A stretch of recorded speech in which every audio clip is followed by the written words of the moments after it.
What up, y'all? What up? Happy Sunday morning. It is January. It's already February. It's February 6th. Mhm. Where is the time flying? January is gone. February 6th is here, and it's Sunday. That's Opio. Hey, I'm hey. and that's Keys, our special guest. And Hello. we got a great topic for today's show. Make sure you like and share. Tap in every Sunday. We are about to talk about Keys' 11-week new music rollout strategy and a lot more right here on the 50/50 Music Podcast. Let's go, Opio.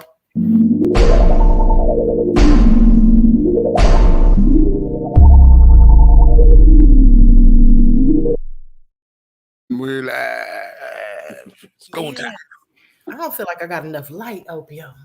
You good? You know, You women, lighter we than do light. not lighting You right. good. You lighter than light. You good. You Yeah, right. let me see. Look, yeah, I like this little scene better. Let me see Okay. this little scene right here for right now.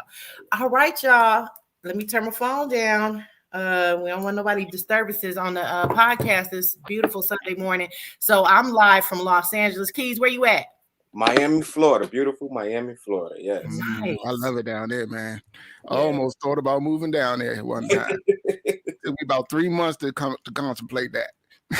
You know, the thing is, they say about Miami, it's a vacation spot, so you don't want to move completely down here. I you know. Believe me, I know. Opio, you ain't gonna leave the DMV area. Man. If I get a good excuse to. All right. I Well, got a lot of plants here, though. I know.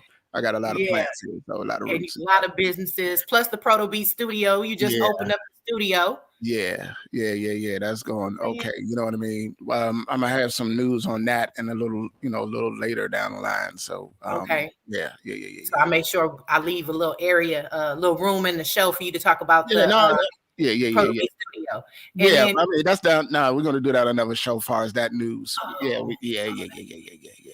Okay. All right. Doing Well, some stuff. everybody, welcome to the show. Like and share. We do this every Sunday morning. All right. 9 a.m. Pacific Standard Time. That's why I'll be struggling. And then 12 p.m. Eastern Standard Time. And everybody out there, and Dallas, Fort Worth area, that's where I used to live and everything too. Texas, the third coast, Midwest, and everybody. That's 10 o'clock your time, or I'm sorry, 11 o'clock your time. So make sure you guys like and share. Now, before we jump off, Keys, the producers, 11-week new rollout strategy. Let's talk a little bit about the news. Okay. Let's talk about the 50/50 music news. Okay. So I'm going to share my screen, go to the first story. Can you guys see my screen here? See my screen? All right. So I know everybody is getting ready for the Super Bowl next week, and Dr. Dre, he's gonna be performing along with Snoop Dogg and Eminem and Mary J. Blige and Kendrick Lamar. So that's definitely gonna be hot. But on digitalmusicnews.com, and you know what, Keys, that's why I love you, brother. You go there every week like me. Yeah. He put out a post that said, hey, these are 3 websites y'all need to check out every week to keep up in the news, what's going on in the music business. But it says Dr. Dre releases GTA v DLC, the contracts songs on streaming services. All right, so yes, he released 6 new songs on and when Dr. Dre puts something out, y'all, he doesn't drop all the time. He spaces his music out and everything. So it says the legendary producer partnered with Rockstar Games to debut a whole new adventure featuring his music. Dr. Dre himself stars in the contract, which asks players to retrieve his stolen phone containing unreleased music. So how dope is this, y'all? Oh, that's nice. Initially, Opio, what is your take on this? I mean, that's a nice strategy that to come up with in the game. You know what I mean? I think that is cool. That is real cool. You know what I mean? Right. Yeah. And then I'm gonna read a little bit more and then let Keys chime in on it. So it says the collection of music features 6 songs that includes collaboration with some of the biggest names in rap: Snoop Dogg, Busta Rhymes, Anderson .Paak. Y'all know Lord, I love me some Anderson .Paak, and shout out to him and Bruno Mars. They're gonna be in Las Vegas. I'm trying to come up with the money to like it's like $250 just for a basic ticket, one ticket.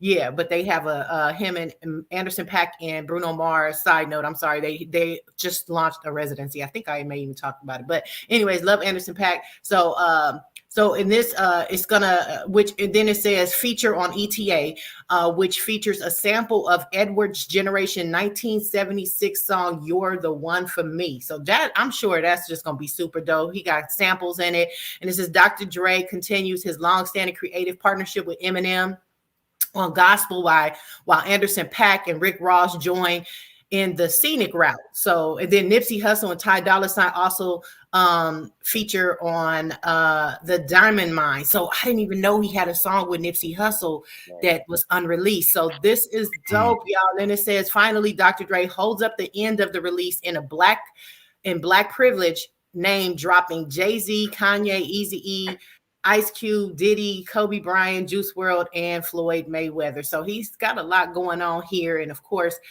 you know, he will be performing at Super Bowl. What is that? 50? So I don't know what LVI would. I'm out the loop, but the halftime show performance. So y'all mark your calendars for that. So Keys, what you think, brother? No, I think that's amazing. You know, like you said, anytime Dr. Dre drop, he's a mastermind. And what I love about Dre is that he understands longevity and sustainability. You know, he gives us his music, his content, you know, when he wants to put it out when it's right. And I think that's what makes it so special. The value of it is it's a lot more appreciated. But yeah, anything Dre touches he's the doctor. So I love it. I'm here for it. You know, I'm excited here for it too. The whole show. I think it's great timing. You know, everything, you know, the marketing, it's perfect timing. So yeah, well, shout out to Dr. Dre for that. Yeah, I'm pretty excited. I'm looking forward to a big fan. And then, okay, in not so like positive news. All right, so I don't know if you guys heard about this, but Meek Mill, he was tweeting this week, and they talked about it on the Breakfast Club, but in Complex News, and you know, fair use, y'all, fair use for educational purposes only. Don't nobody come after us. But anyways, Complex on complexnews.com or whatever, Meek Mill airs out Atlantic Records over alleged label tactics involving Rowdy Rich and Rick Ross. Now this was it was an ebonical text or tweet, but it says, so look, I made Atlantic Records hundreds of millions of dollars and let them rape me out of my Roddy artists. They came to me about it in jail. They still lying. I'm trying to read it like they still lying. They still saying I can't drop until 9 months after my last album got blackballed. Just rap buildings and Nina art with talent. Now y'all remember that little artwork that the white man was around there real angry about. Look at this, black people. You know, it's like I guess the art wasn't all that favorable for black women and people just sick of it. And I don't think they wrapped it on buses or whatever. So anyways, we got an unhappy artist here and he wants to drop when he wants to drop. But ultimately, when you sign to a label, that's something that you can't do. So back and then he goes back and say, Roddy my youngin' still, but the label separated us instantly. See, he's mad about his freedom. It just sounds like he doesn't have the freedom to just drop and do as he wants to do. And then it says, but the label separated us instantly when the millions came in from him. Same thing they tried to do with me and Rose. It takes a long time to catch up too, because most of them tied in for the love of money. Artists scared to speak up. Then he goes on. It was like a book. You know what I'm saying? They didn't put nothing into expensive pain. And then they said, I can't drop another project for 9 months at the end of my contract after I made them hundreds of millions of dollars. How can anybody survive that? Most rappers can't speak because they depend on these companies. I don't. Now, isn't he signed with a management contract with Roc Nation though, right? Yeah. Mm-hmm. And he signed his record deal is through Atlantics. And he's this last tweet, and then I'm gonna turn it over to you. Hold on, one thing. Ain't he still on Maybach? through Atlanta though? That I'm really not sure. In the article, how I don't know, because you down there in Florida, Keys. You know what I'm saying? I don't know if you know anything about his relationship with Maybach Music still. Yeah, I'm not 100% sure if you know if how the deal went down, if the the paperwork, if Maybach Music, they probably maybe still getting a part of the revenue. You never know what's what. I mean, I do understand what he's saying. But yeah, man, it's just I'll let you finish, man. That's a He says, then it goes on to talk about, also I had to fight for my life to get DC4 counted as an album, because they said I called it a mixtape. If y'all made 20 million off of that, what is it counted as? So yeah, fight for his life. He's using some strong language, dropping numbers. And he's saying that, that he's just pretty much, it just sounds like he's not happy because he doesn't have the freedom. He's been blackballed from his last album or whatever. And I do need to look into, because it does say something about in the article here involving Rick Ross, but I didn't quite catch it. But anyways, needless to say, y'all, what I caught that comedian that's married to Shanice Wilson. What's his name? I know who you're talking about. Yeah. Flex. Yeah. I guess Flex was he had talked about him and Shanice meeting Prince. And Prince was really telling her, stay independent. Because I guess something is going on right now virally where people were talking about the time when they met Prince. So Flex was talking about the time where him and Shanice met Prince, and Prince was really trying to get across to her to just stay independent. I'm gonna turn it over to y'all first. Let me say, Keys, do you have, what do you have to say about all of this and what Prince? So even like I do know, Meek was signed to Maybach Music along with Wale. Mm-hmm. They signed to Rick Ross's label, and I believe what Ross was trying to accomplish was something that 50 did. When he signed Young Buck from the South, he signed Game out of LA, and then he had Lloyd Banks and himself from New York. So it was about territory, and you got these acts under your label. If one has a strong fan base in that region, now you all come together, and so I from a business standpoint, I thought it was genius. It was very smart. I do feel like just it's art is a rapper eventually, unless you're going to come into a group, they want their autonomy. Everybody wants to do their own thing. So I don't know, again, the extent of the deal that they signed is if Ross is still getting a piece of that. But I do know, there's pros and cons to being signed to a major and remaining independent. Yeah. And I'll say this just from the business side, as far as what's this guy, Meek Mill not being able to release his music, sometimes it's not in the label's best interest to release it, right? That's just from a business standpoint.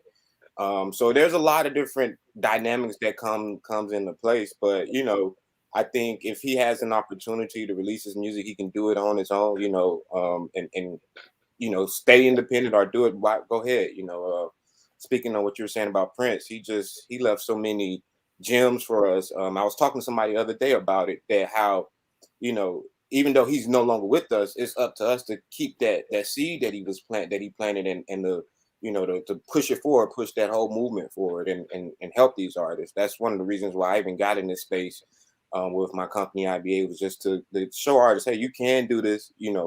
There's a method to the madness, so to speak. But I just, social media is a space where you can speak freely and air it out. So I have mixed feelings when, artists just go to social media like that. And maybe it's a last resort. That's unprofessional. And right. He's not the only one. NBA Youngboy did the same thing this week.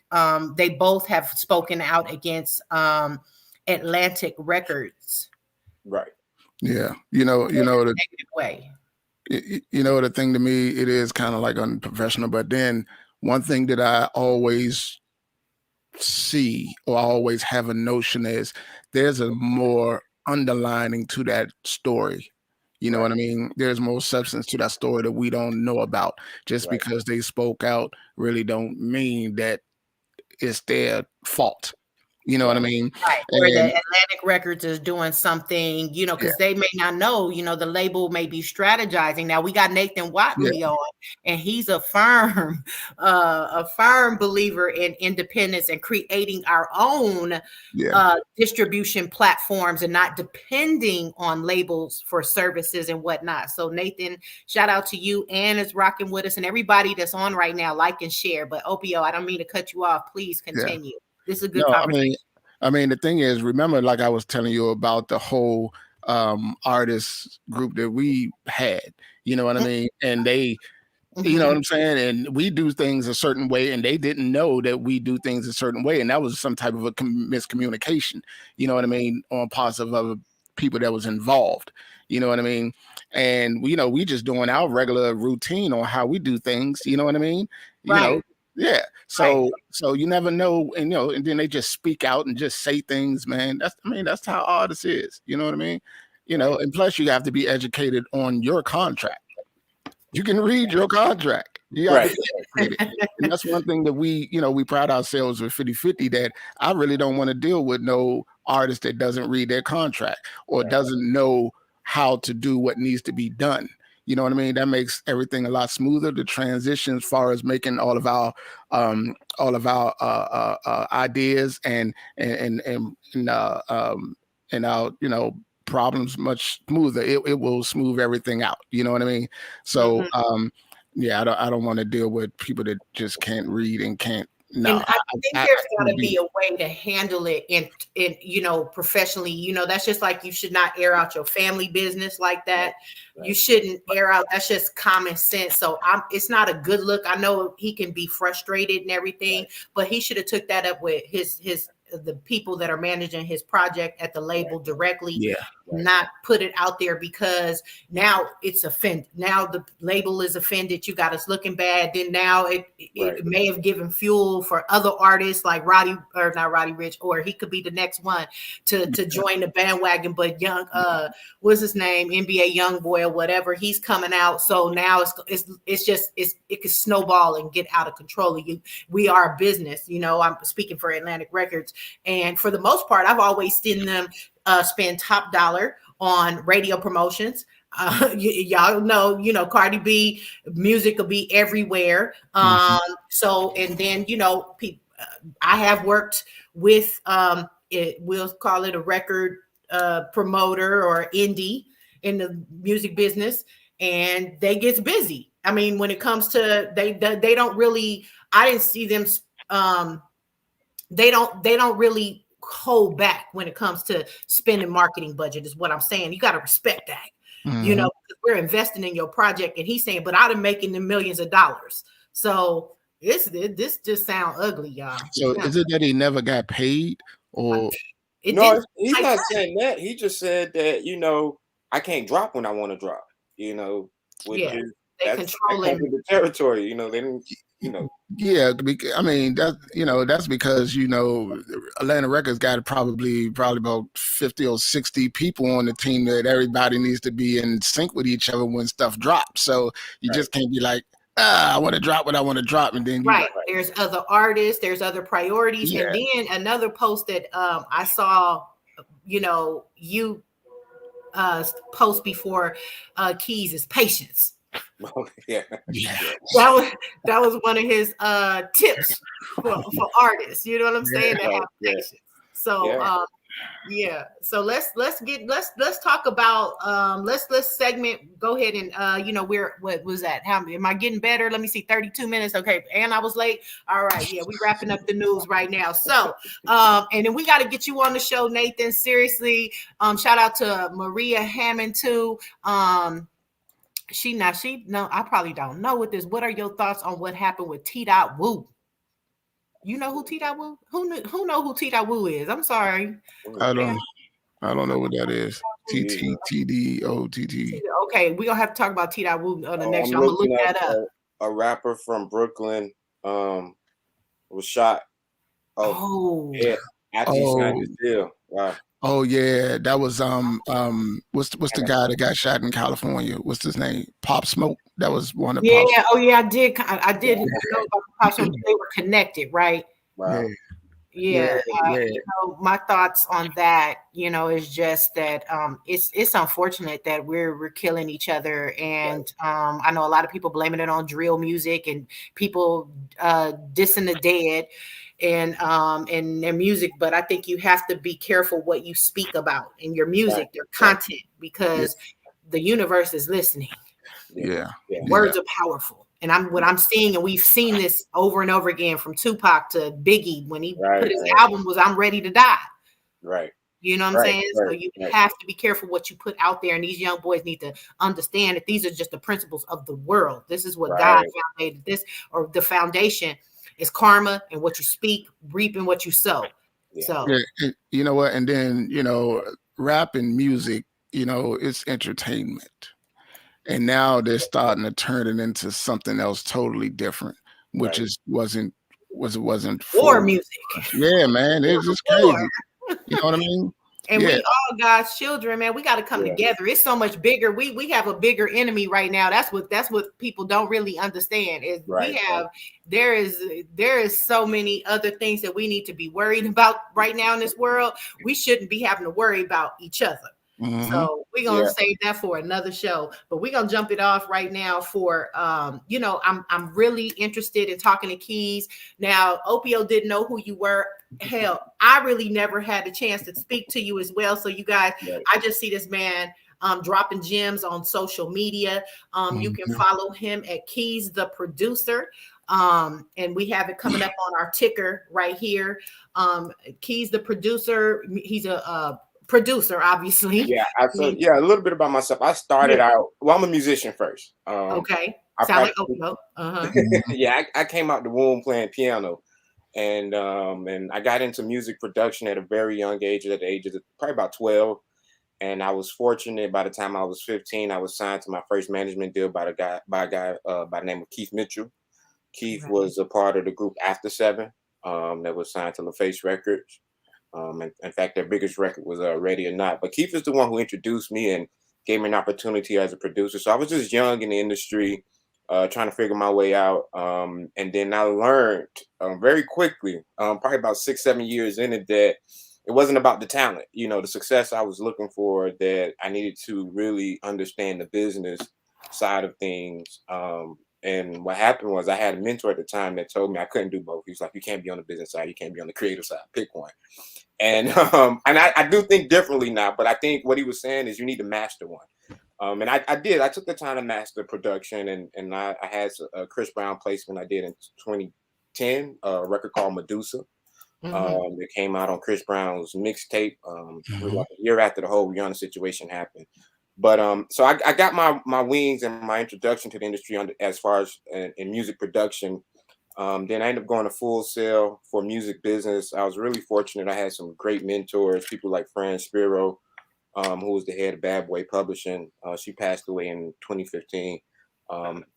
Just other executives that I became a sponge to, and I just wanted to learn the business. And kind of fast forward to 2018, I became a certified digital marketer, where and I pretty much took what I learned from that skill set and applied it to something I was very passionate about, the music business. So that's what got me in this space, really putting out content, giving advice to artists, and I started my company IBA, which, initially it was designed to help the independent creator, just give them some game on, whether it's, marketing or how to move, what I call how to move in this business. And that's really where I'm at, and I started putting out content online, and before I know it was doing well for me. I found my niche in this space, so to speak.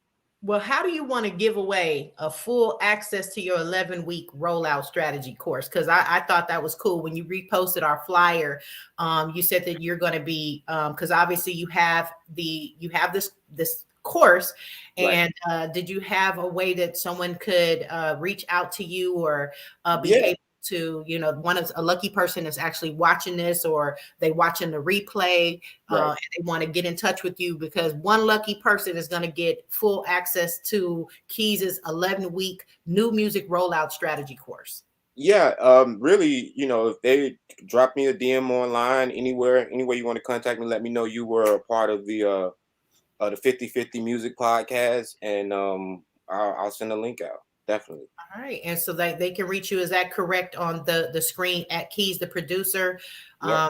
And you guys can slide up in his DM, okay? And ladies, you know, I don't know if he's married, you know, watch out. You know what I'm saying? No, it's all good. You know, They might want to slide up in your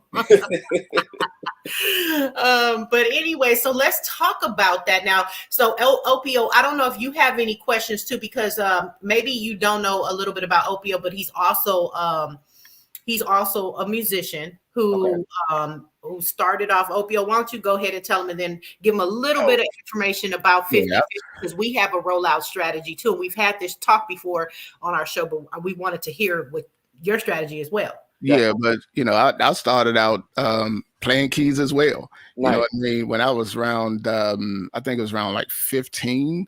Okay. You know what I mean?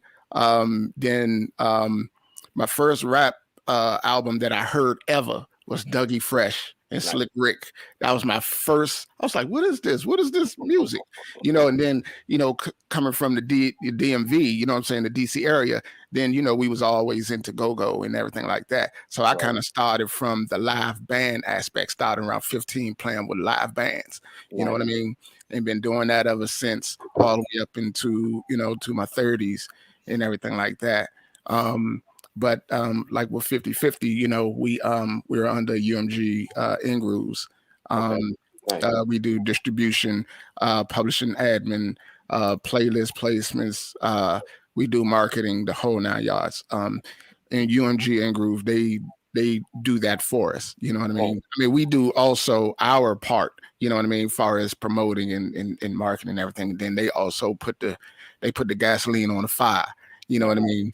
Give them certain marketing drivers and things of that nature, and then they just boom, put it out there. You know what I mean? So yeah, man, we do kind of like almost everything as far as for the independent artists. You know, we got different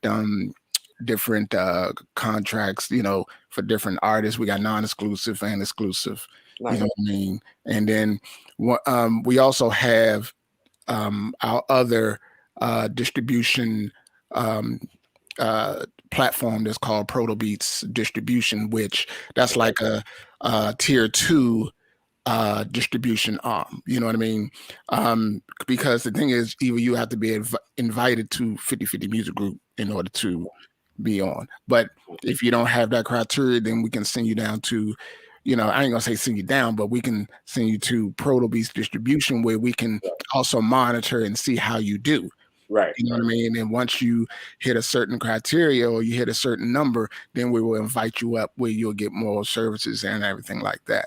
You know what I mean? Yeah, music sync licensing, full music video distribution. So it's more I guess I would say elaborate, or you get more than just like going to TuneCore or DistroKid. Yeah.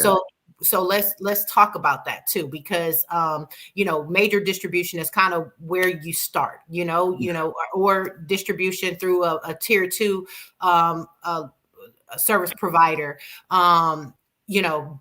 But before you can start this 11-week strategy, you'd have to definitely make sure that your music is distributed correctly. Right. Okay. Right. So who do you, or your clients, who are you sending your to do their distribution? Where are you guys going? So right now I work with a label that I'm part on in called Mobiletainment. Founded by the guy named Carl Joseph. Carl was a part of that team that really blew Cardi B up, you know, took her from nothing to something, as well as good celebrity. He discovered Tiana Taylor when she was like 13, took her in.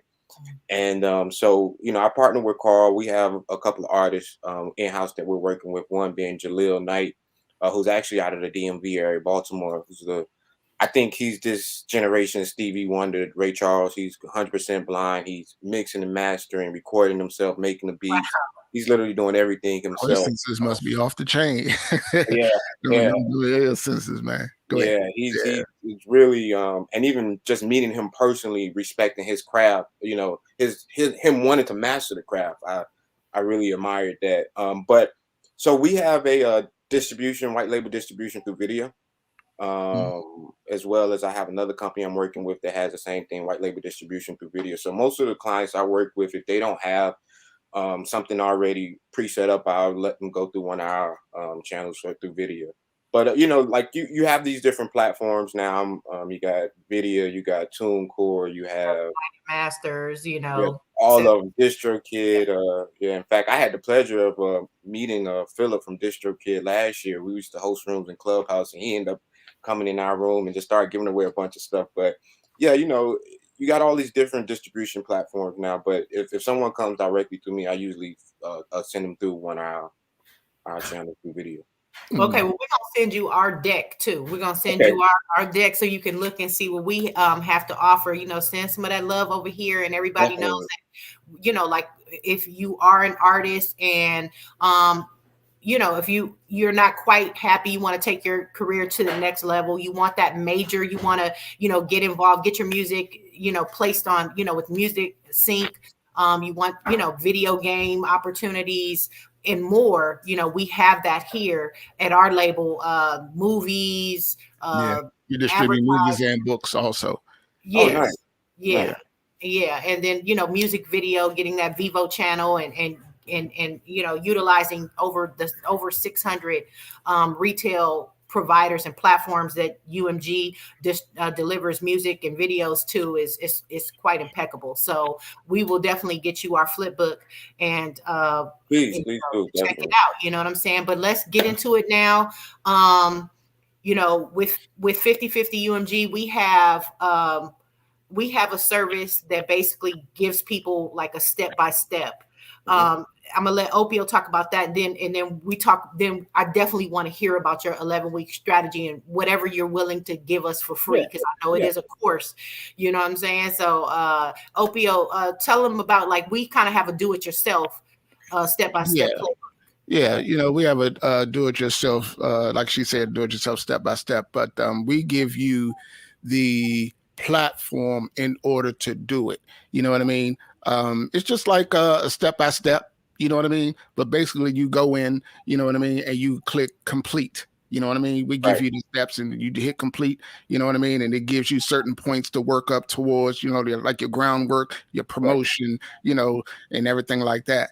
And that's what's inside of, the platform that we use also. You know what I mean? So it's kind of like the same thing that you're doing, but you know what I mean? Ours is probably like a 4-week or 6-week strategy. You know what I mean? But And he said we got 11-week yeah, strategy. man. Yeah, man. Okay, yeah. So I love it because we like planning in advance, Right. So let's hear about it. Let's let's jump into it. So 11 weeks came from, what I was debating between 11 and 12, but 11 is my favorite number, so I went with 11. So, but really what the strategy is, it's really about 6 weeks pre-release and then the 5 weeks post. And so what I did with this course was, since 2018, I've been in this marketing and branding space, as far as, in the music, on the music side. And I pretty much was looking at, you got Spotify, you have the distributor, you got all these DSPs. And so basically over this 3-year process, I put together all the best practices to releasing the music, to marketing it, and I really put it into this course. Like I said, it was always my goal to help the independent artists. And what happened was I just kind of realized with me dealing with some of these campaigns, I couldn't help everybody. I want to help as many people as I can. I want people to get it, because I think the time we're in for the music business, it's a wonderful time, and there's a lot of complaints going on about Spotify, this, and that. But I tell people, like, one, you can't really complain about something that you don't own. So we got to get out of that. We got to change the narrative and change the conversation. But, treat Spotify and Apple Music like Instagram and Facebook. There are platforms to draw people back into your brand. You need to have something that you own that you can drive them to. But let's jump into it. So 6 weeks out, pre-release. First thing I just go over my checklist is get your music and your artwork approved by your distributor, right? Simple enough. Getting it into the system. You want to be early. Spotify tells you themselves, the more time they have to it's in their system for their editors to go over the music, the better chance you have to actually get on, an actual their playlist, their editorial playlist. But even too, they said with the algorithmic playlist, at least be a week or two out, so they can get that prepared for it. But get the music and your artwork approved by the distributor. Then this is just all for the 6 weeks pre-release. Then after that, you get it approved. You want to go ahead and start the music registration process for me, which is a very big process that a lot of artists miss out on. That's registering with your PRO, registering with your sound exchange, all of the back end stuff that sometimes artists forget, the stuff that's going to get you paid, right? The copyright, all of that, all this should be done, because what happened, you'll get your ISRC code or your UPC code. So now you can thoroughly complete that registration process. So that's the stuff that artists don't want to do. Go ahead and get it done, 6 weeks out. And then also during this time, the next thing is setting up your for artist accounts. Make sure that's set up. Your Spotify for artists, your Apple Music for artists, your Amazon Music for artists. Deezer has one now. They say Tidal have one, but you got to have a relationship to get in over Tidal. So, and even the one for Pandora, which is Amp Playbook, you want to take the time. If an artist isn't doing it, maybe your manager or somebody on your team, and you're setting these accounts up, because you're going to need to log into those back channels to see what's going on, so you can really, get the data and make smart decisions on how to further market it. And they even say like some of the playlist curators won't even really touch your music if you haven't registered your artist accounts, right, and claim them and have right, content on them. right. You know what I'm saying? So that's super important, guys. Yeah. What he's saying. All these there's a lot of tools available for the independent artists now, so you want to make sure you won't be able to get everything. That's what I tell the course is pretty thorough. You're not going to get everything done, but starting out, you check off what you can and get the important things done. So set up your for artist account, the music registration, and then submitting for a Spotify editorial playlist. Now Amazon allows you to submit for their playlist as well. And so that's all about everything 6 weeks out. And then I go to 5 weeks pre-release. And these timelines, it could be a little bit different. Some people can get this done in 5 weeks or 4 weeks, but 5 weeks out, I suggest that's where you take the time to really create your content. You want to create your promotional content. I'm a big on branding. And so I talk a lot about in the course just how to establish your brand, outside of just somebody just doing music. What is your brand? What are the core values of your brand, and how to intertwine that all into your content, into your music. So 5 weeks out, banners, you want to have banners ready to go. So you can put a banner on YouTube, you can put a banner on Twitter, you can put a banner on Facebook, you can put a banner on Spotify, but having those banners on each platform. And so what you would do, we're pre-release, you'll have the banner that says, I just did a song we just did by the artist named Julian King, Can We Go Back? So Can We Go Back, pre-save, and the date. But having that extra impression, so when somebody does visit your YouTube page or they do come to your Twitter page, here's an extra impression to remind them, what, this song or this project is coming out. You got the call to action. Go ahead and pre-save it. So put your banners up, creating the digital art, what we call the visualizers, having those, and even just content. Content is king. So I tell artists, even if what I like to call selfie videos with your phone, it could be 15 seconds. Hey, my new song is coming out. Here's the link to pre-save it and the snippet on all those little things, those type of content. It matters. So I even broke it down into the different type of content. You got brand story content, which will be content where you're just letting your fans know who you are. It doesn't always have to be about music. There's other things that you can talk about, that I discuss in the course, that allows people to come back into your brand. And one of the things we do, we have this, what we call the Crave Method, which is an acronym. So C stands for consistent content. The R stands for reliability and being responsible. So consistent content, you should ideally be posting 3 times a day.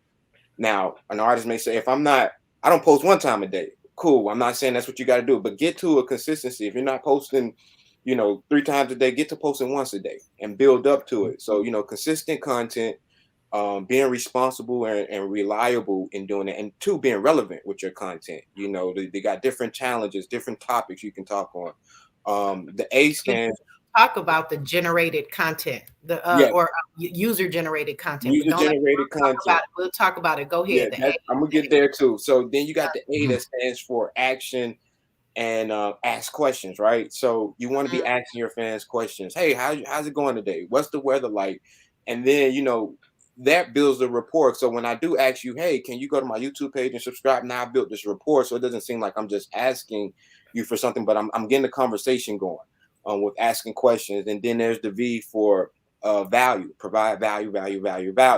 And there's different type of value. We got educational value. We have motivational value, entertainment value, which is you performing your music, or maybe you're singing, or maybe you're telling a joke, but providing value. And then the E is for engage. If they're commenting, comment back. If they're DMing you, DM them back. Because that's the start of the funnel. Like I say, you get this going on, you get that happen, then they'll go to other places. And so we have the Crave Method. We talk about brand story content. We talk about promo content and challenges and giveaways. That's where I talk about the user generated content. We see a lot of challenges going on now. We just saw the Hours and Hours challenge. I'm so proud of her, Mooney Long. I think she's a star. I think her team, the way they're handling her rollout is amazing, because they're not even waiting for this song to die out. I talked about in one of my videos that a lot of artists, they chase virality. And what I'm noticing now, that a lot of these artists, they get that moment and then that's it, because they're not prepared for it, or they don't have things in place to continue to grow it. But what I think what they're doing with Mooney Long, and they're teasing the next record. They're trying to see what's next with her. And so I love it. So challenges and giveaways, it allows you to create user generated content. That's the key now. I think the statistics said that some graphic. Yeah, you had showed some graphic on one of your posts too. I think I have it in it. Let me try to pull it up. You keep talking and I'm gonna pull it up. So statistics say right now that we're almost as much as we watch TV, we're watching user generated content on these different platforms. So another artist who really understood this very well is Khaled.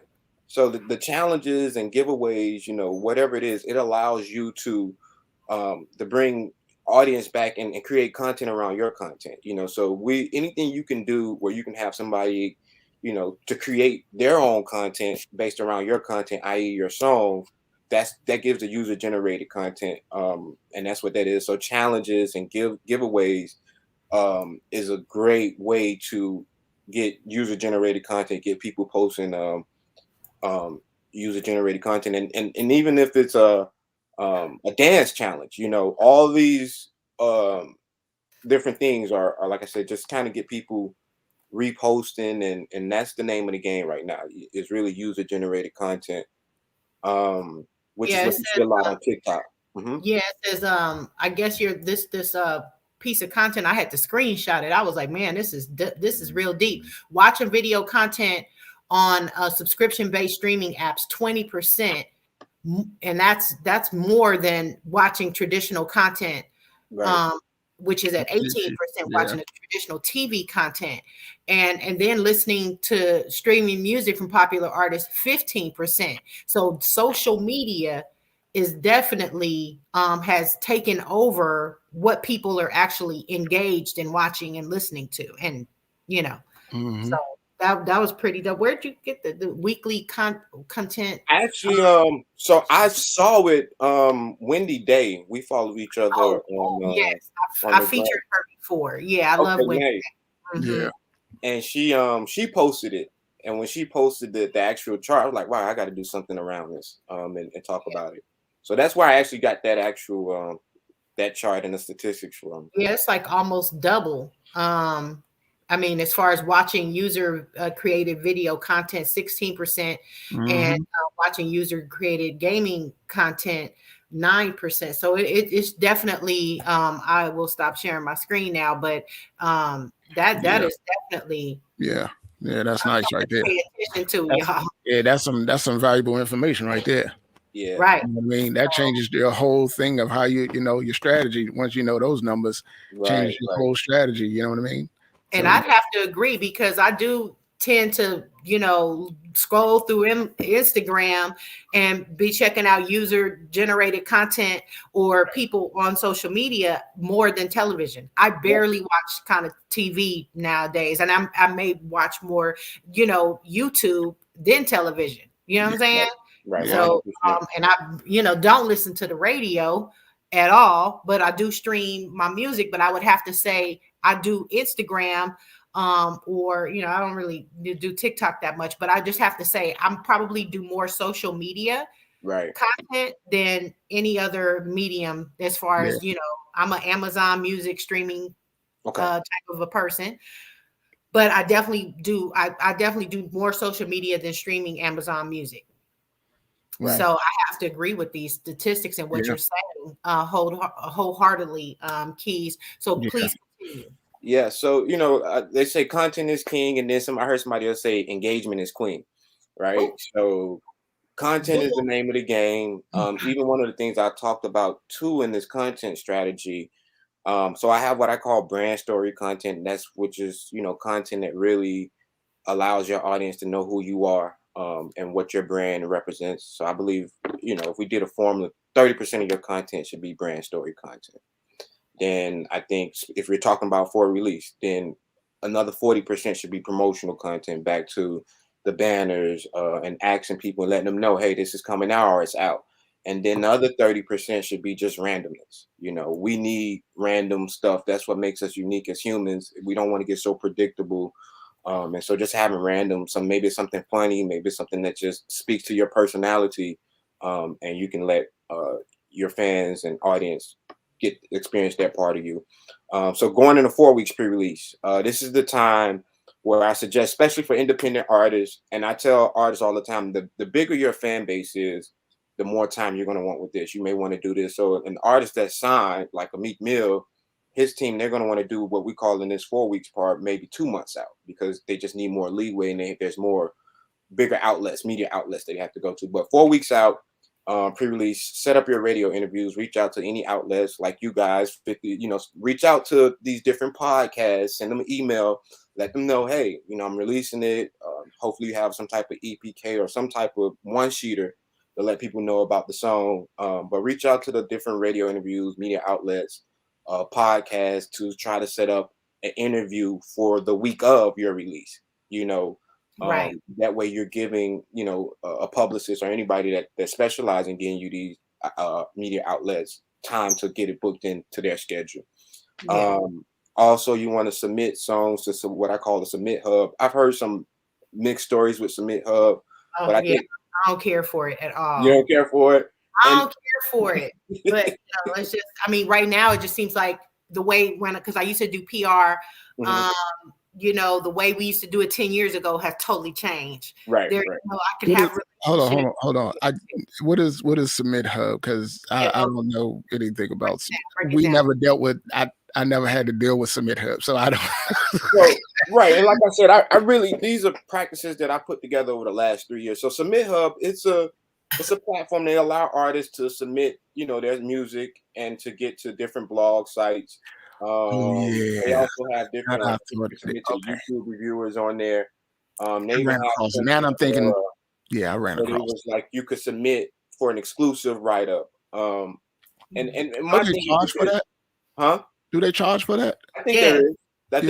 We absolutely do. That's the reason why I don't, it seems like all of the music sites, all of these sites went to using Submit Hub so that they can generate income. And it changed from, just me reaching out. Now, if you have a relationship with this, shout out to like the, Hip Hop Weekly magazine. I used to be able to just submit to the editor and get stuff featured. But the way they are doing it now is less hands-on. You go to certain websites, they're like going to direct you to Submit Hub. Like if you want to get your stuff on here, go through Submit Hub, pay Submit Hub, and then we'll review it. And then there's still no guarantee that we're going to put it on our site. See what I'm saying? that's the bull. But you know, I understand. Like, for example, I think I have a bitter taste in my mouth because I worked with an artist named Tia P, who had a song with her team 6X Entertainment license come together for the old Beatles song, you know, one of the most popular Beatles songs, and they did a great rendition of it, and it got some great it was getting great reviews and generated. And then I get, you know, people from these submit hubs, oh, I'm sorry, her content doesn't fit our platform. Wow. You know what I mean? And it's like, this is a great video. This is a great song that's being, you know, featured on the radio and all kinds of other places. Okay, this girl is, you know, is on fire. And you're, you know, and this is hip hop, or this is pop, or she's a combination of everything, and then you're just telling me that it doesn't fit on your platform, and so my money is gone, and I didn't get nothing out of it. Yeah, so that's why I don't like it. But I guess, you know, at the end of the day, it's still like do it yourself PR, and that's why I kind of backed up from doing PR now, because it just like changed. It just changed. The game is evolving. Yeah, right. It's a lot, and the thing about this business, it changes every day, right? You know, literally almost every second something's new popping up and changing. So but I still think there's value in Submit Hub and get, you know, because if you do get that placement, that's that's worth it, you know. I come from the old school. My mentors told me to exhaust every opportunity. So you know, that's really what that's about. Also, 4 weeks out, you want to go ahead and follow up with your graphic design and make sure you get those banners for your pre-save. And just the things, it's about the follow-up sometimes. You know, we plan things and we do it.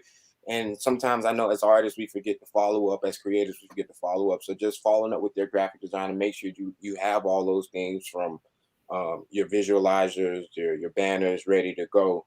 And then make sure you generate the pre-save link for your campaign. Now there's different platforms to do that. Some of these a lot of distribution companies, they can generate the pre-save link for you.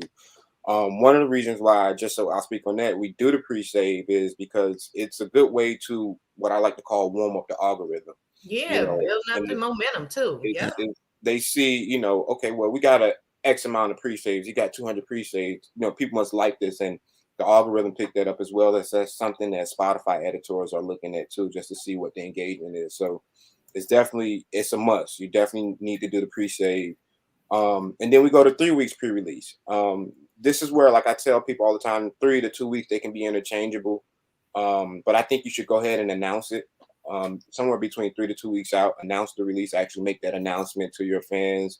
So everything that we've talked about to this point is all internal with your team. You're doing it to get it, because I want to make that clear. People be like, 6 weeks, you're promoting 6. No, we're not promoting 6 weeks before, but you're preparing for the release, and you want to do that announcement probably 2 to 3 weeks out. But then again, following up with your publicists, with the other media outlets, because you want things to be set up for the day of the release or that week of, and I'll get to that. And also another thing that I talk about in the pre-release is preparing to promote locally, or what I would say on the ground. I think now, you know, what I see is the best marketing strategies they tackle both. They tackle the digital side, and they're tackling, you know, on the ground as well. And I think that's a big opportunity now that artists miss out on. I know Russ came and said, you don't have to conquer hometown. You don't have to conquer hometown to make it, but if you do, it definitely can help you. Right. And I think there's still massive value in that.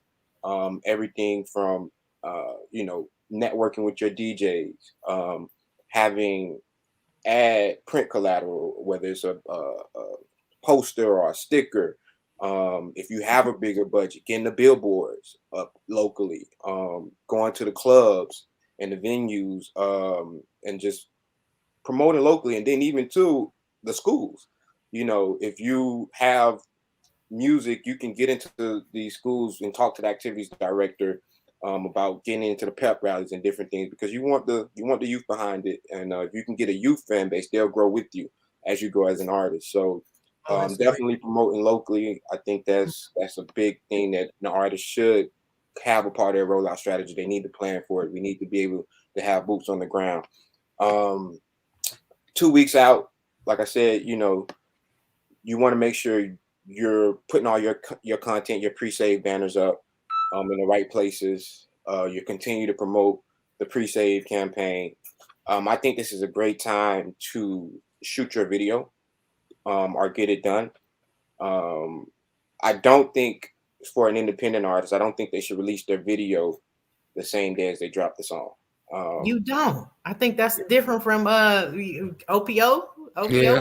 And let me tell you why. And there's no wrong way, right? There's no wrong answer. I think for an artist that has a more established fan base, you can do that. But most independent artists that's just really building on the building level.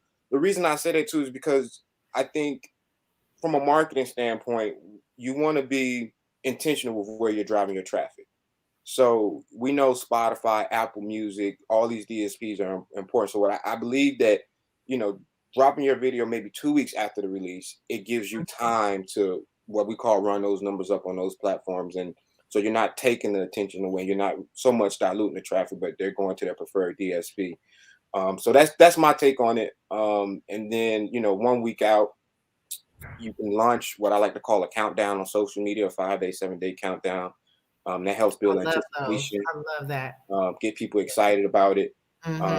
You can even start doing some of those interviews and radio promo runs a week out. Here's the biggie for the 1 week. And I just want to add to this, what you're saying with the countdown. Now, if you guys don't have a team, you don't have a graphic designer that you can just pay and is turning things around quickly, get Canva. Canva. $12 a month, and Canva, you can create your own social media content, and they have some really creative, great looking designs, so you can kind of develop your own banners or content, countdown content, so you don't have to necessarily wait and pay a graphic designer arm and a leg. And I know sometimes dealing with graphic designers, it could just sometimes like web people, and they used to kind of remind you when I used to smoke weed or whatever, like the weed guy, you know what I'm saying? They inconsistent, or they unreliable. They're creatives, they're creative. Right. What I tell people all the time is they're creatives, and they're like an artist. They're picky about what they're going to put out. So you have to plan. I literally tell artists, plan for that leeway. If you need to, with your graphic designer and their videographers, give them a month. Yeah. Really? Yeah. If you already have in your mindset, it's gonna take this guys a month to get it to me, and if it come back quicker, then great. But they're creatives too. They're doing this thing that we do as artists, overthinking the art before we put it out, and so it's that process too. But right. So just be respectful of people's time and stuff like that. Please continue on. Right. And so the big thing that I want people to take away from preparing a week out is setting up your Facebook, IG, and ad campaigns to drive traffic to your DSP. Right. What I do go into detail in the course is literally on how to set these campaigns up, what your ad budget should be. And I just tell you guys, look, here, I'm gonna give you the game. If you got a minimum budget of $2,500, $2,800 to spend in marketing, do $200 a day on Facebook IG ads. Most of the time, I'm really, my preferred platform where I feel I'm very strong is in Spotify. So I will run a campaign $200 a day for the first. And just in Spotify alone. Yeah, in Spotify alone. Yeah, and the platform that we use is that, one thing about being with UMG is that the platform we use is that our Facebook and Instagram is connected to their advertising part of the platform. What it does is it will we put in the song, we put in the ISRC code or UPC code, and it will pull up that song, and it'll let us know exactly where the audience is that's listening to it. Wow, so what it does is we can create an ad depending on where the listeners are. And it will send it out to that region where the listeners are. So we don't really have to do a whole lot of trying to figure out, the audience or where it's coming from or where it's going. It kind of does it for us already. You know what I mean? That's one good thing that we do. That's good. That's amazing. Yeah, $200 a day. If you do that for 14 days, that's about $2,800. Now, I'm gonna tell you what's gonna happen with that. So Keys, music consultant, you guys, he's saying definitely get about $2,800 together, $200 a day. Please tell us what's that's gonna, generate in Right. Spotify for them. Is that all the way up to the release date? No. I'm sorry. I'm giving you guys the game because we're talking about a week out, but this you want to do this when the song is live. Okay. So yeah, live from the day it's live, 2 weeks, 14 days then. So what's going to happen is this. The goal of this campaign is to trigger Spotify's algorithm. All right. Once you trigger Spotify's algorithm, the algorithm really does the heavy lifting for you. And then once the algorithm is triggered, even after the campaign is off, the numbers are going to continue to move. There'll be a slight decline because we're not driving new traffic every day, but it's going to be like every campaign that I've done that has been successful. I got guys doing over 1,000 streams a day from that particular song off of the same 2-week concept. And I'm talking about guys that started with 35 monthly listeners on Spotify. Now they're at 15,000 monthly listeners. Same concept. This guy by the name of Eddie Michaels, he's out of the DMV too. He had the song YOLO. Same thing. I ran the campaign for 2 weeks, $200 a day. Now, like I said, this guy 1,000 streams a day a song, it was unheard of to him. He was doing 10 streams a day. Right. Now the song is still doing about 1,000 streams daily. So now is it triggering the algorithm and getting added to various other playlists? So right. So here's what happened. You trigger the algorithm, but then you're getting added to user-generated playlists. So that means, playlists, and that's one thing that's going to get you user-generated playlists. Right? There you go. But the fans, you want the fans adding you to their playlist because again, what happens is that's not even something that we can measure in that 2 weeks because the fan, if they add you to their playlist, we don't know how many times they're going to listen to it within the next 6 months. Right. So what you want to get added to user-generated playlists. That's how you know you're gaining fans. So even with the same song, I think after that 2 week, he was added to over 2,000 playlists, user-generated playlists. So that means once the campaign is off, these people, they're still streaming and listening to this song every day. And so you'll get added to the user-generated playlist. You're gonna get saves, which is important. You're gonna get the playlist ads. And also when the campaign follows, that's important too. Follow. Right. I'm glad. So a lot of artists don't get followers on Spotify, because they'll get the playlist. And we got to think about when people are listening, how people are listening, how the consumers are listening on Spotify. If you're on a playlist, right? Most people, when they're listening to Spotify, they got their earphones in and they might not be directly on the platform looking what's going on. So your song will come up and they might just like it, and they may save it, and they may not never know who you are as an artist, but they like that song. So what happens with running these campaigns, because you're running them directly from your IG, they're seeing at the start of the funnel, they know this is you, this is your page, they see this is your brand. Now they're going to go to your Spotify profile, not just the song, they're going to go to the Spotify profile and they will follow. So what happened with this same type of campaign, $200 a day, Eddie Michaels, he went from 80 followers on Spotify to over 1,500 in that 2 week period. That money is worth it, man. That budget. So what happens is now, why is that good? Because Spotify, anytime you release music, they're going to email those fans. It's going to come up right on their platform for the next release that your new release is there. So I was just going to say that. I was just going to say that. Like I follow a particular group, and I do get emails to be like, Wave Pop. That's the name of them. Wave Pop. These boys are incredible. But anyways, I get emails that say Wave Pop just dropped a new song. So that's what's important, guys. Right, Spotify is working. Right. Even though they're not paying people a lot of money every stream. Right. You know what I'm saying? That's a whole nother conversation for a whole nother day. But they are helping with the fan base and building momentum and stuff like that. So continue. Right. I'm sorry. And so what happens is you get the followers on Spotify, but not only that, when the content is right, the music is right, they're going to follow you on Instagram too. So the same campaign, which the goal was to drive traffic to Spotify, to grow the following on Spotify, but you're going to grow on that platform that you're running that native ads too. So the same campaign, Eddie Michaels YOLO, he grew about 2,000 followers on IG with the same 2 week campaign. All right. And again, like I said, the song is still performing well, doing about 1,000 streams a day organically now on its own. Because you initiated it. Right. We triggered the algorithm. The algorithm. Yeah. Right. We triggered the algorithm, and that momentum. So now I can even show where, because one of the algorithmic playlists is called Discover Weekly. So it's three main ones. You got Discover Weekly, Release Radar, and then Radio. Those are the three algorithmic playlists I've seen on Spotify that you can generate the most. So Release Radar is specifically for your release. It'll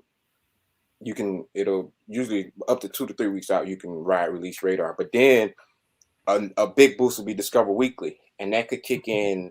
A lot of times I've seen with these campaigns that didn't kick in until 4 weeks after the release. The campaign, we were already done, but we know we've triggered that Discover Weekly algorithm, and that boost just randomly happens whenever it wants. If Spotify, they're looking for great music. They don't care the genre.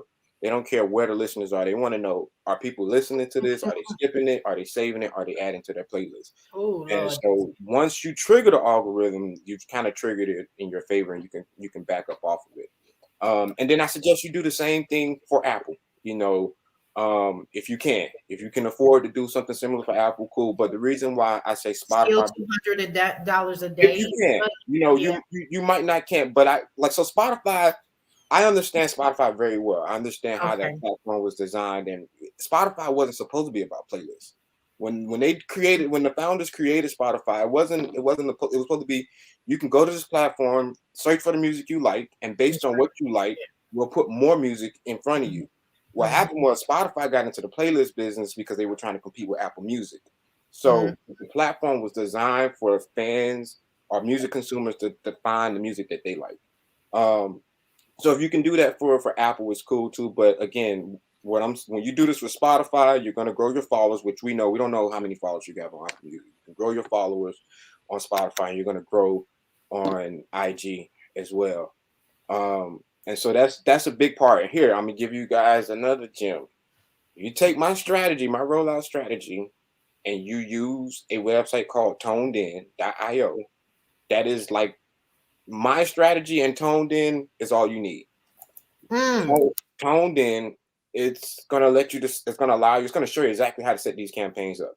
They're going to give you it's like the best thing for independent artists. They optimize these campaigns for you. It's all automated. And what they also allow you to do, they allow you to set up your challenges and your giveaways right there in that platform. It's such a unique software and website for artists. I think it's a must-have for any independent artist and their team. So launch your ad campaign the day of. Make sure you change all your banners from pre-save to out now. Go ahead, if you did get that premiere blog write-up from Submit Hug, or if you have a major blog, promote that. Now you can go ahead and submit for independent playlists too as well, because the song is actually live. Hopefully you were able to get your interviews and podcasts. You got that going for the week of. And then one of the things I suggest the day of the release is to launch an influencer campaign. If you can, you want to reach out to different influencers. And that's also something I think you can do on Submit Hub too. I think they have influencers that you can tap into. But the influencers is what we call, ethos in the marketing world, which is all about, your credibility. That's why, you have Papa John's, they'll go and hire Peyton Manning to do their commercials because of the credibility. That's ethos. So it's similar. Shaq, everybody seem like they get Shaq to sell everything. Oh, Shaq cruises, Shaq sells insurance. Yeah. Now, and the thing about Shaq is too, I do believe with a lot of these things that Shaq, I believe he owns a lot of. He has he owns a whole lot of those that he is commercially. Right. Yeah. Right. But the influencers, that's what an influencer is for your music. They're going to give credibility to the platform. So if you can get 10 influencers, ideally, and obviously there's different, you got micro, macro, and major influencers, but just having that sorry, I'm getting a text from a client, bring me off, but having that influencer a part of the strategy is good. So now we'll get into post-release. All that was about, like I said, preparing and getting your ducks. And how do you spell that website? Toned In. You said is it TONEDEN.io.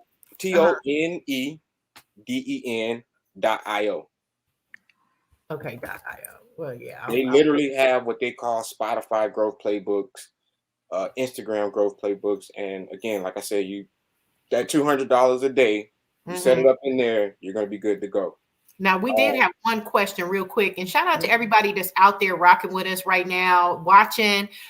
Please like and share this with other musicians, because let me tell you, this brother right here got up. Keys is dropping jewels on y'all from his playbook, from his it's like you have an ebook and an online course, right? Yes, I have an ebook and an online course. So I'm literally reading from the ebook checklist now.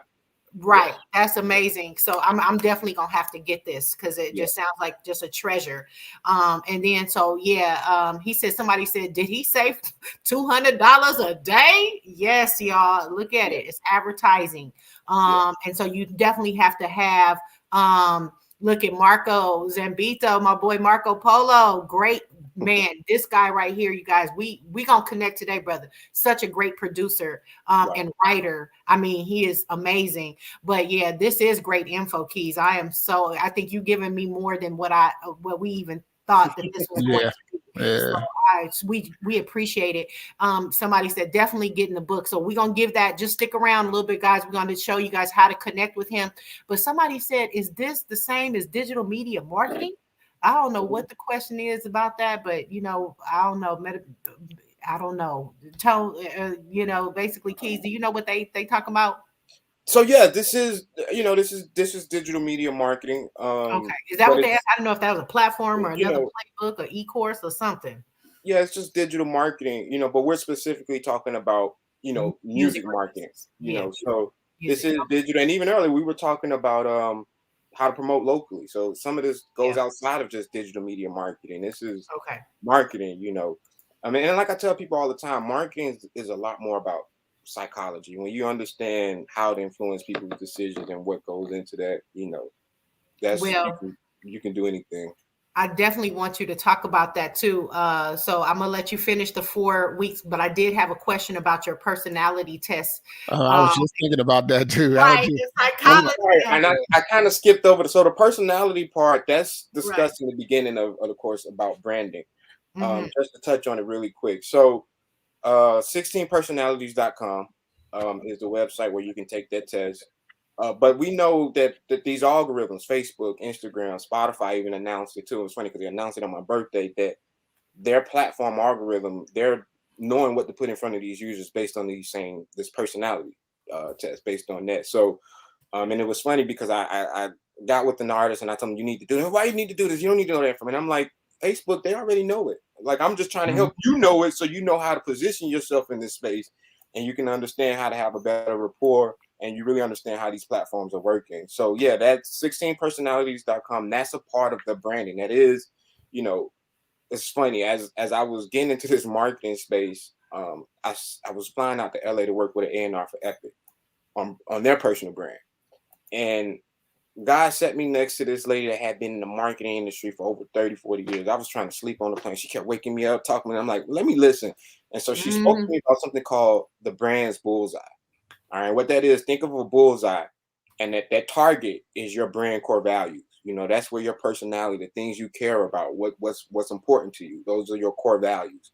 And then around the first ring around the target are what are the attributes of these core values? And then the next ring around that is, what are the benefits of all that? And believe it or not, I took the time to do this for myself, my own brand. And that's the difference maker that allows me to sit in this space because I know exactly what my brand core values are. I took the time to do that.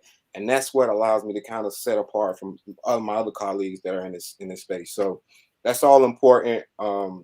It's all in the ebook. I gave it all to you. I do want to get to we talked about, setting up the ad campaigns once it's live. Post release. So this is a lot. And I'm big on artists with this, right? Thank your fans. Make a post where you say, hey, I thank you for streaming my music. I thank you for following me. Gratitude is very, very goes important. A long ways. Right. It's the base for everything. But even that type of content just performs well. It gets high engagement. And even if our fan, what I call fan love, you got a fan that's saying, hey, I love your music. They made a post, remix it and repost them. What that does is, one, you're showing gratitude, but you're also showing people, hey, there's other people that's listening to my music. And I thank these people. And now you're going to encourage more people to listen. So Right. Thanking your You fans so create far. a fan for life too. Exactly. And the Yeah. lifetime value of a fan, which you can't even put a dollar on that. But Yeah. Thank your fans. Thank the people that's supporting you publicly. Make sure you do that. I'm big on that. You'll see in the strategy, I mentioned it a couple of times. So thank the fans a week out. They've streamed your music, they followed you, they've listened to it. So be grateful for that. Thank them. Also, this what I have. You can do a single release party the week of, or some people do it on the day of. Just depends. But this is back to, promoting locally. If you got a venue or a club you can go to, go ahead and celebrate. You should feel proud. You got your song out, it's released. That's more. You can create content around that. So all these things about creating content, creating opportunities. So single release party. I say a week after, if you can find more interviews, more media outlets to get on. Now you may have something to talk about on the interview. Hey, we did 20,000 streams the first 2 weeks out the gate, or whatever it may be. But yeah, then if you're prepared, it may be a song where you can do a dance challenge. Whatever that challenge you may have, go ahead and try to get that knocked in a week out after the first week, because now you don't have so much attention on the song is out. The song is out. You let it marinated with people's spirit. Now you want to influence them to be more involved with it. The song, so it can have a longer life span. And then after that first week, you want to analyze the data. You want to go into all your Spotify for artists, your Apple Music for artists. You want to look at where the people are listening, the age groups, and have all that out, because eventually, as you grow, now you'll be able to run a second campaign, and where you only target those major. So if 18 to 34, those are the people that's listening, then you only set your ad up for 18 to 34. And I run a campaign in what I call your top cities, top regions, because I know, hey, London and Los Angeles, these are the major cities for this. Let's just penetrate this market a little bit more. And that's something that you can do on the digital side. 2 weeks out, I have it again. Thank your fans. Keep thanking them. Don't stop. But then even too, you want to send out your DJ service packs to the DJs, because hopefully you do have that. Hopefully you know what that is. We can't go back to go to Artist 101. Right. But you guys don't know what that is, email us at podcast@5050mg.com. But yeah. All of this is, we've talked about all of this throughout the conception of our show, but it's so great for one show for you to pull it all together and even give more than what we've talked about on our show, but just to kind of, for people to hear it, our listeners to hear it, and viewers to see it from someone else, a professional with a digital marketing, a certified digital marketer, is somebody who specializes in music release and has gone out of their way to even put this into an e-course.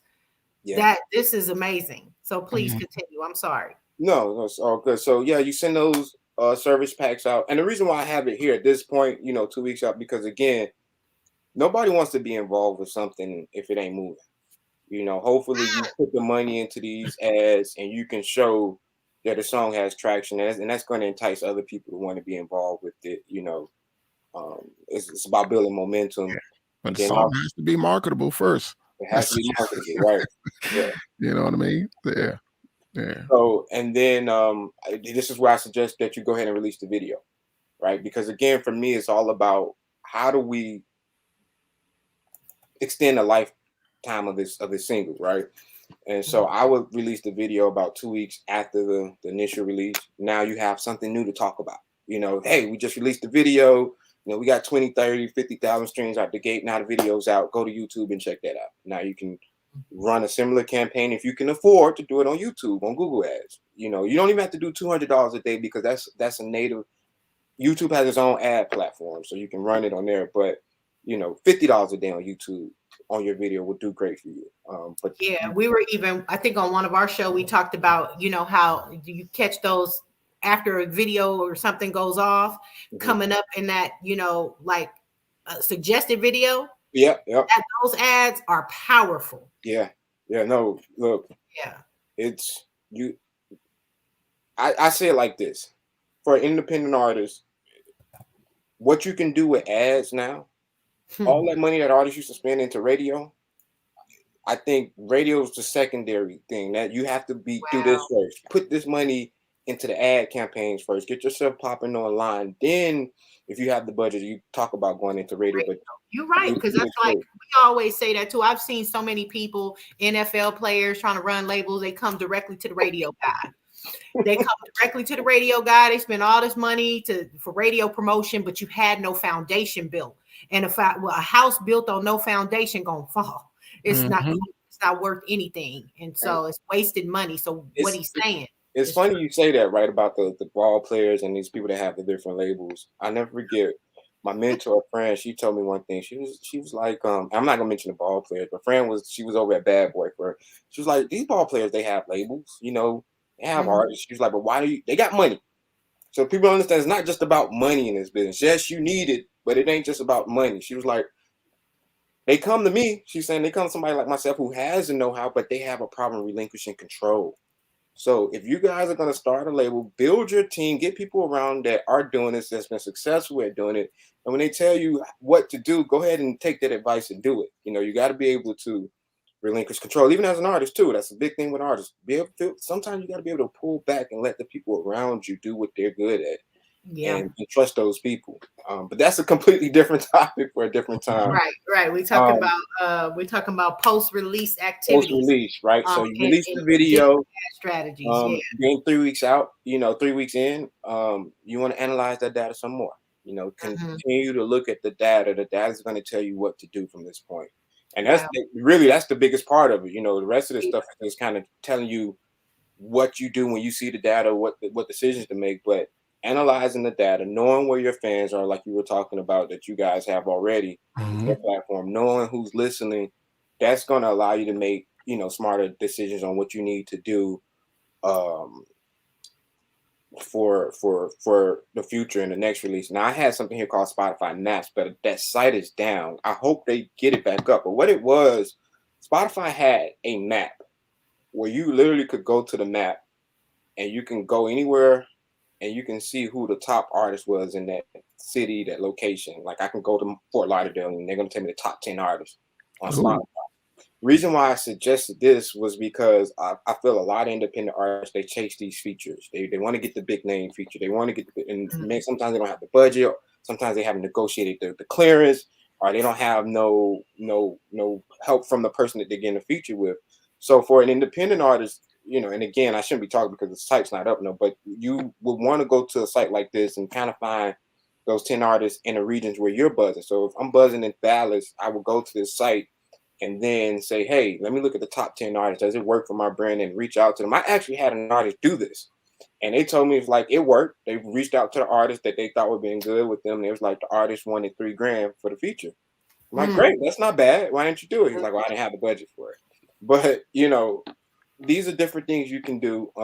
And just the features, that's one thing we have talked about, collaborating. How you gain more traction is collaborating with other artists in areas. So this is key. Those collaborations, their fan base, now you bringing them into your fan, become a fan of yours. Right. So. Yeah. And so collaborations is key now. That's going to, it's all about cross collateralizing your marketing. Then we go into where we at 4 weeks out. Again, what I talk about here is maybe you have some merchandise, right? And I think for the independent artist, you should, understanding the climate we're in, most artists aren't going to make a living out the gate from streaming. But let's go back to what we were talking about. Let's say you did run this campaign. You got 2,000 followers on IG. Now it's about how do we monetize this following outside of just the stream. So maybe you have a hoodie or something, and that's going to allow you to maximize your revenue and different things. And I talk about setting up bundle campaigns in it. But for the most part, that's most of it. A lot of this is just rinse and repeat. And again, and this is a strategy that you can kind of do over and over again with each single Yeah. You know what I'm saying? This is like, and we kind of have it the same with Dispatch at UMG, where it gives you the same thing. Update your banners, you know, the pre and then the post out now. Some of these things, this was definitely jewels that you dropped. Let people know how to get in touch with you, your website, your social media handles, and how they can get this e-course. And then you also, if you guys are just now tuning in, he's giving away full access to this 11-week new music rollout strategy. So you got to get in touch with him to, you know, because one lucky person, he's going to bless you with that. Yes. So yeah, you can follow me on any social media platform. Keys the producer, KEYZTHE producer is up on the screen here. I'm most active on Instagram. So if you do DM me there, I'll see it, or somebody from my team to get it. My email is there too as well. But the actual link for the course is in the bio on Instagram. And your company is called Icon Breaking Agency? That is the name of my agency, Icon Breaking Agency, yes. And he's some of your music, being a music consultant, and you are a music creator. Some of your credits are Chris Brown, Trina, Trick Daddy, and Jaheim. Now, you know, Jaheim is the only celebrity I almost got into a fight with and cussed his ass out. You hear me? I had a TV show and he was just disrespectful. Wow. I wanted to have my brothers who gangbangers roll up and take him out. That's how bad it was. He's been in the media lately. He said he wanted to do a versus with Usher. I don't think he. No. Like, brother, sit down. When he did that crazy hair, when he got his hair like flat ironed or something like that, and you know what, he ain't worth it. But he is a part of your credit, so we just gonna put him out today. But I still can't stand him. There was a record that Trick Daddy put out. It was featuring Trina and Jaheim, called Tonight, and that's the record. You know, he was supposed to be our modern day Teddy Pendergrass. He had that voice. I remember breaking. I know, right? Amazing, very unique. CD and everything, brother. I broke his CD like I was bad. Respectful. The label and everybody tried to call me. And remember the dude that was with Naughty by Nature back in the day? I can't remember his name. Tretch or the other dude. The one that used to produce him, you know what I mean? The third dude. Because I guess he's the one that maybe discovered him and put him out. But he even tried to call him, was like, would you like him to call and apologize? I'm like, I don't want to talk to him. I don't want his apology. But I saw that and I thought that was quite interesting that he was one of your credits. I thought I might share with the listeners that I cussed his ass out. Yeah. That was back in my production days, and actually, I started back producing this year. Yes, I was probably about 8 years removed from producing anything for anybody, and I. Why did you stop? So that's a loaded question.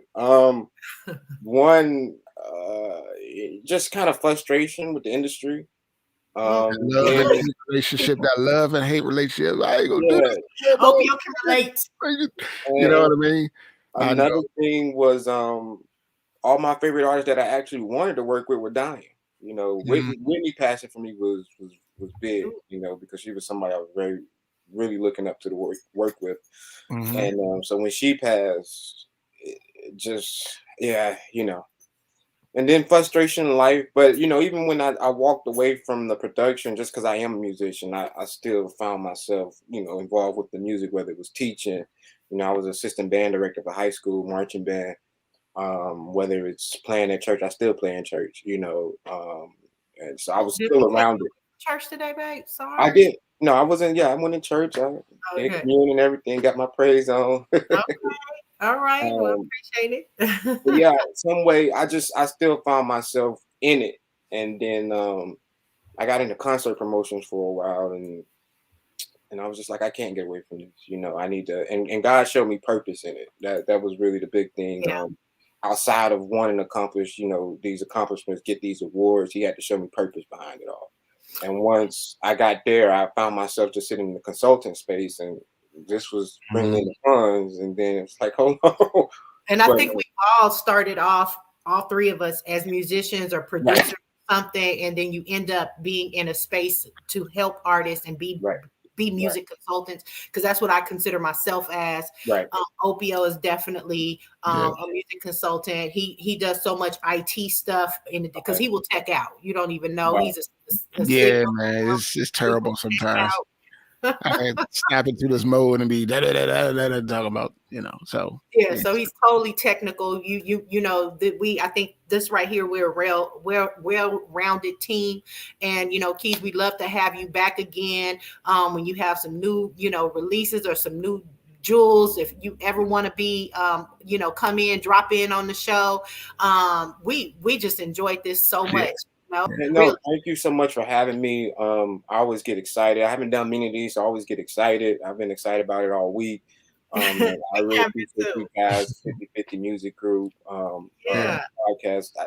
Really, thank you.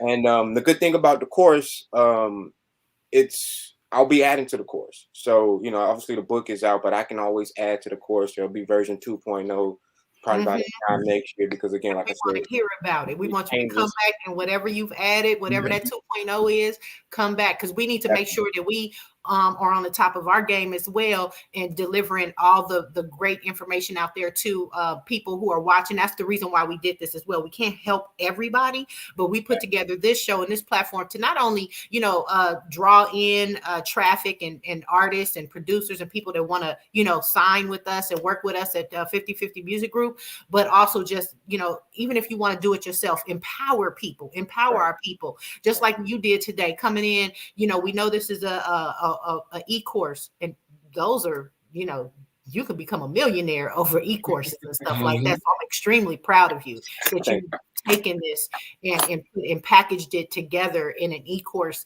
to help people. And so one of you lucky people will get this 11-week e-course. Again, follow him at Keys the Producer. Slide up in his DM. Yeah. You can get with him, ask him any questions. You can get with us at podcast at 5050mg. Make sure you email us there if you have any questions, and you need to talk to us for any reason, a topic you want us to cover on the show. And then Proto Beats Studios. Proto Beats Studios, right, Opio? Yeah. Proto Beats Studios, where we do everything under the sun. You can record, master, you can do video editing, we do graphics, you can rent our conference room. We also record you. We can also record you remotely. You know what I mean? We have that aspect. We also do game design for games. Do it all. We just do it all. Yes. And that's why I was drawn to this man, Keys. I was like, I got to work with him. I definitely hope to do some more work with you as well, Keys. Definitely. I do some EPKs. Matter of fact, I have to finish one on this young artist today named J-Mac. I have to finish his press kit, and of course our favorite viewer out there right there, and we missed each other all day yesterday, but we're gonna try to connect again today. But Ann, definitely we appreciate you for rocking with us. Now we've been on for an hour and a half. Keys, we be trying to do this show at an hour, but it just never seemed to work out there. And I was going to ask you guys at first, because I'm long-winded. I'm a PK, so man, we usually be on here for about 2 hours. I ain't even gonna lie to you, man. We be trying to stay at an hour, what I'm saying? We be trying to stay at an hour, but we be going 2 hours, man. And we just like, okay, let's just do it an hour. Yeah, so I think we covered everything here. Triggering the Spotify algorithm, ad budget. You dropped so many gems about the user-generated content. Opio, what you got? Yeah, but the thing was the personality test. When I used to teach and I used to do employment service, I was an employment specialist trying to help people to get employed. One of the things was that they had to take this personality test online that I had to give them. You know what I mean? And I never thought about putting the personality test with music. You know what I'm saying? So I think that is a some great information to do. You know what I mean? To use. You know what I mean? And I think we will be using that. You know what I mean? That is one valuable piece of information, man. 16 personalities, right? Yeah. 16personalities.com. Yeah. Right. That's important. I know I took a Myers-Briggs. Yeah. That is the Myers-Briggs. It's the same test. It's Myers-Briggs. It's by them? Okay, because I've taken one before for my department at work. You know, they want to know what's your personality like and how's that gonna mesh with your supervisor and all of that. Right. And it's, like you said, most of us have taken this test when we apply for some job or something. It's the same test, but like, you know, when I became certified in digital marketing, that was one of the things that my mentor, I'm a Ty Lopez guy, and he was big on you know, the personality types, and even because even he has his system, which is based on 4, you know, because there's 16, but you can even kind of break those down into 4, which is the PASE, the PACE system, which is practical, action, social, and emotional. All of us have one of those that's more dominant.